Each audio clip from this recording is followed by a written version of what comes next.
Headbutt!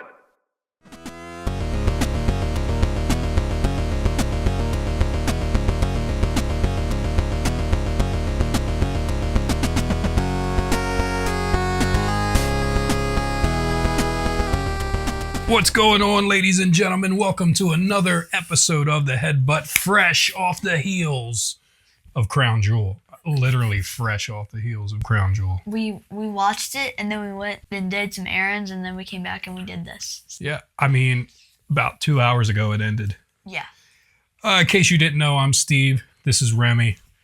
Welcome into Headbutt. If this is your first time, please click like, subscribe, give us a follow here. Capping off our SummerSlam predictions, we were tied, but I gave Remi the upper hand because he took my Seth Rollins Money in the Bank cash-in prediction, and I gave him an extra point for that. So we ended up tied, but he retains this. Also, he might need to give that back because we made our Crown Jewel picks offline, and guess who won? Not me. Him again. He retains still world champ of picks.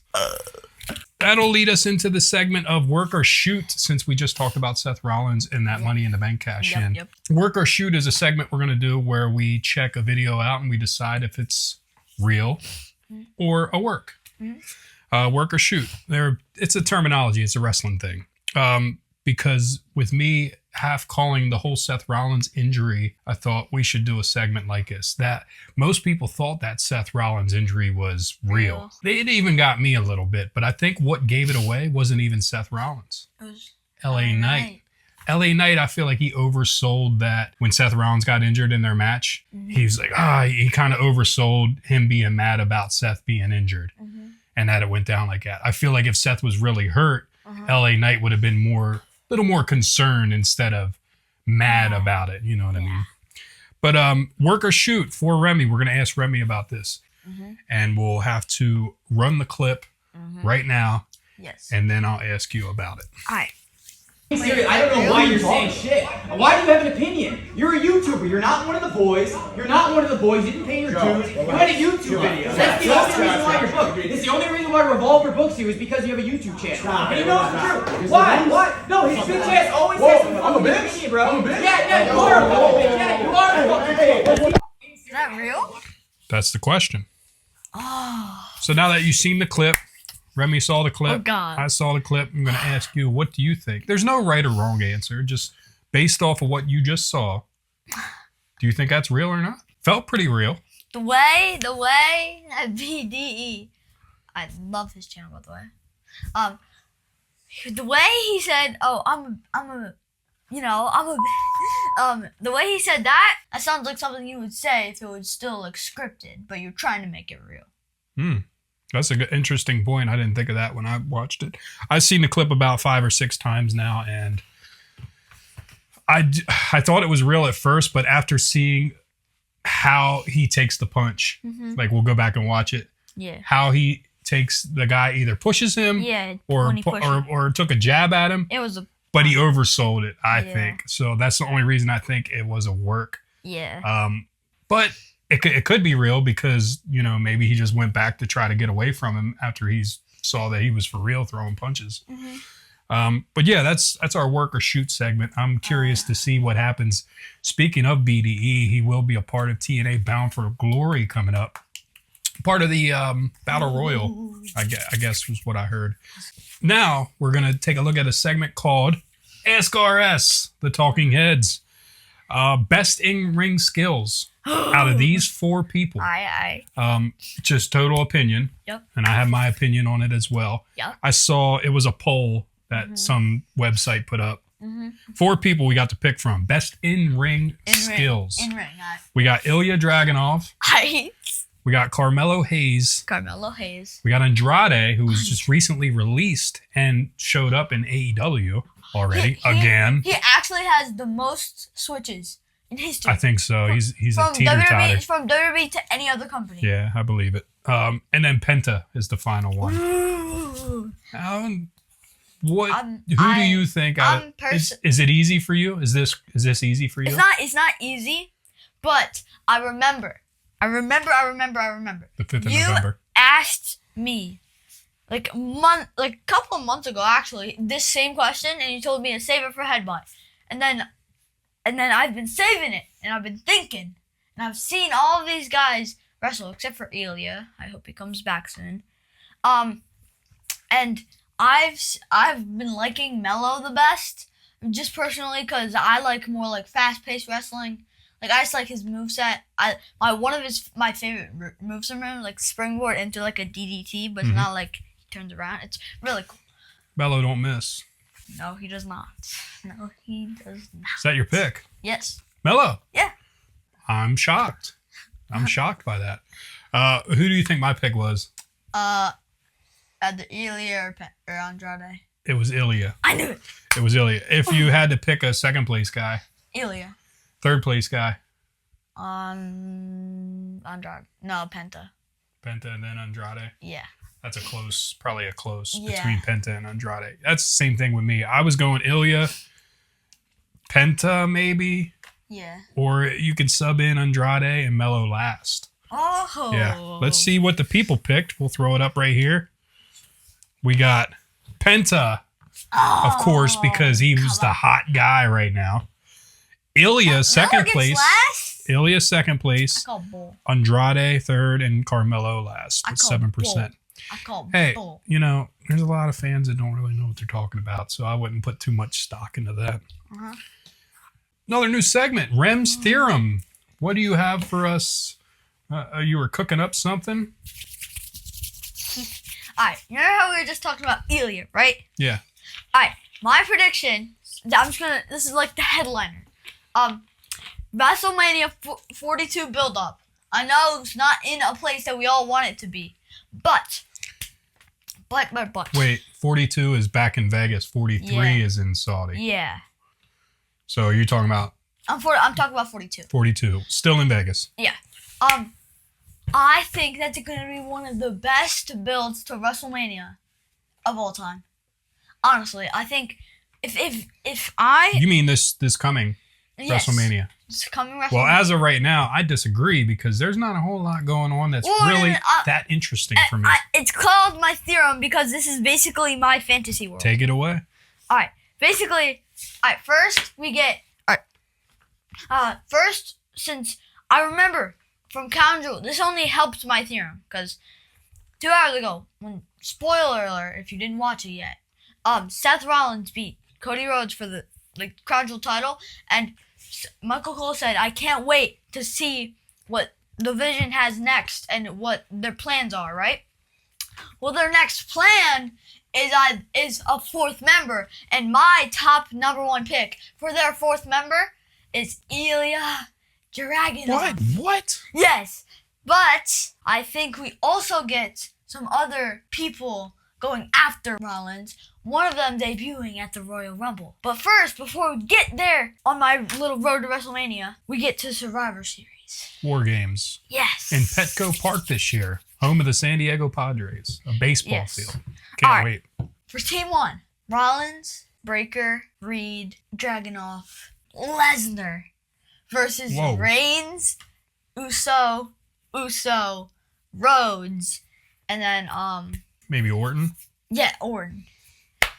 Interesting. For War Games, and then that leads to trying to picture Brock Lesnar being part of a team. Yeah, it's not pretty. No. It's not. He's not joining the group. No, I know that. Yeah. I know that. Yeah. Just for the match. Yeah, and then after that, we get Randy breaking up with Cody, which I'm gonna say it right now. Randy ends up winning the Elimination Chamber and fights Cody in the WrestleMania Night 1 main event. Not Night 2. No more, Cody. Okay. You're spoiled.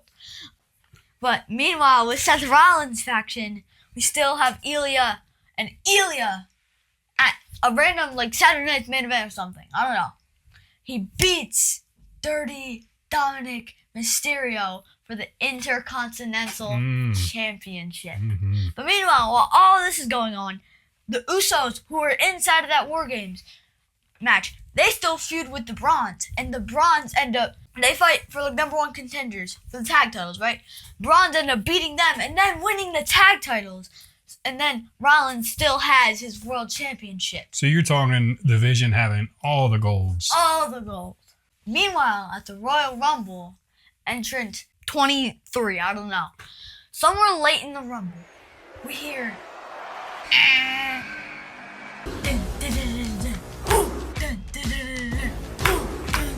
Whoa. Oba Yeah. Femi. Oba Femi wins the Royal Rumble. Wow. And goes on to face Seth freaking Rollins at WrestleMania in the Night 2 main event. Alright, during the build, we still get this drama going on with Paul and Braun and Bronson leaving Seth. And Ilya starts to get on this too. He's like, wait, what's happening? I just got here. And they start informing him about what they think about Seth Rollins. And by the time WrestleMania comes, all of this has like boiled over. Braun Breaker has accidentally speared Seth Rollins. He's speared like half of the group so far, except for like Bronson, on accident with different matches, right? And then during the Elimination Chamber match, Rollins is able to somehow get Braun and Bronson in there, but he makes them promise that they do not win it. And like I already said, Randy ended up winning it. So Cody ends up not retaining, and Randy becomes the world champ. But in the WrestleMania 42 Night 2 main event is where the drama happens. Alright, Oba, Seth, like big finisher fest, really good. But it didn't start as a finisher fest. It was a really good match. And then that's when all the stuff happens, because it ended up being no DQ. No, not bloodline rules. It's just no DQ, right? First, we get the Vision coming out, all that, blah, blah, blah. But then we also get, to even out the odds, Mello and Trick trying to help out some TNA people trying to get the next generation. Because their whole thing is like, Rollins is going to ruin the future because we are the future. So they're trying to like stop Rollins, right? So then it's still like Ilya, Braun, and Bronson fight them two off. But then they don't have a third person. So they just like get overpowered by them. Eventually, we hear Mike Santana's music. And he isn't trying to necessarily help. He tries to stop Seth Rollins, so now it's equal. So they end up brawling away and stuff. And then Seth is on the middle rope, Oba's on the top. He sets up for a top rope fall from grace. He like popped him up, like pop-up powerbomb. But then you hear Roman Reigns' music. Whoa. And he comes out and he helps Seth Rollins. But then Trick and Mello end up getting back out there and stopping Roman. And then Oba is getting ready for a normal fall from grace, but Seth is already like dead at this point, right? And then you hear not Roman's music, but Cheer Patel, India Delta, Lima, Shield, and Dean Ambrose. It's too much. This is too much. And he stops Oba Femi from winning, and Seth Rollins remains champion. I know Dean Ambrose is not happening. I like stuff. And this has been Rems Theorem. Yeah. That's interesting. Interesting stuff. A lot of thoughts bouncing around up there for you to come up with that. While it would be nice to see Moxley come back, I think he's still under contract. He's not coming back, and So, I know it.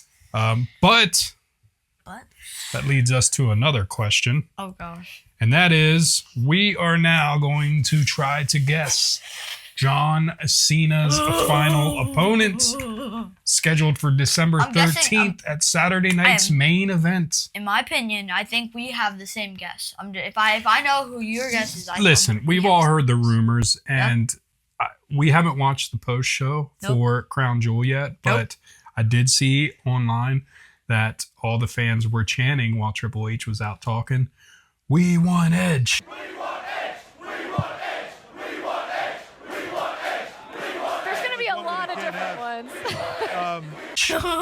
And then they started singing his theme song. So Triple H responds, "You can't have him." So is that still our pick for John Cena's final opponent? Let's just say, okay, that's our pick.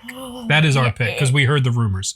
Let's it's my eliminate him out of the equation, and let's just go with a fantasy booking here. Who would you like to see as his Gunther. final opponent? Gunther?